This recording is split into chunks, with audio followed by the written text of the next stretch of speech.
Hello, Matt from Alvas here. I'm going to show you how we put together our floating floor kit. First of all, I want to say that there are some cool ones out there, better than I've seen in the past. The famous one is the pool noodle, okay? I think it's pretty good.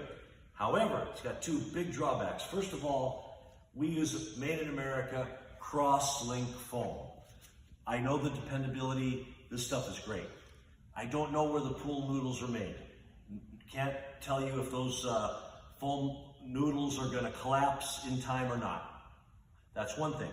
The second thing is, I don't know if you've checked the price of plywood lately, but it's 2.5 times more than it was a couple years ago.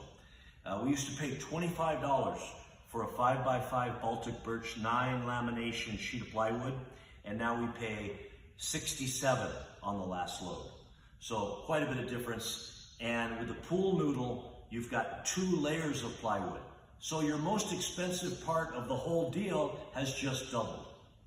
2 big problems against that. Anyway, this is the Alvas floating floor kit, and we use 1 layer of plywood that is seamed together with flaps on 2 sides. And as you can see, they kind of go together like a puzzle. We haven't secured them yet. They're just laying out there because this particular customer is going to be just sanding the hardwood plywood, and we're going to put a clear coat on top of it, essentially emulating a hardwood floor. So that's one way to go. That's why we're being particular about the grain look and all, because we're going to sand it and put clear on top of it. But if you put marley or another type of floor covering, really doesn't matter what it looks like because you're covering it up.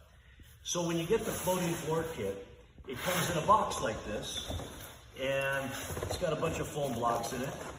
And once you prefabricate the panels, glue the flap onto the 5x5, then you put all these together, you get some spray glue, and you go psh, like that.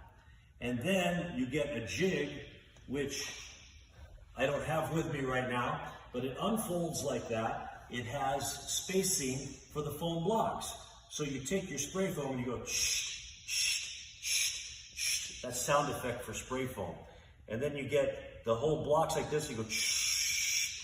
And then you take them when they're kind of tacky and you put them right there, and you put them right there, and you put them right there. Right where the jig that you're getting included spaces them apart exactly how you go. And so the whole thing ends up being kind of like a grid pattern. So with the Alvas design, you have virtually 1 big piece of plywood floating on top of hundreds of foam blocks, and there are no hard spots or soft spots. It's as even as I can conceive of a floating floor to be.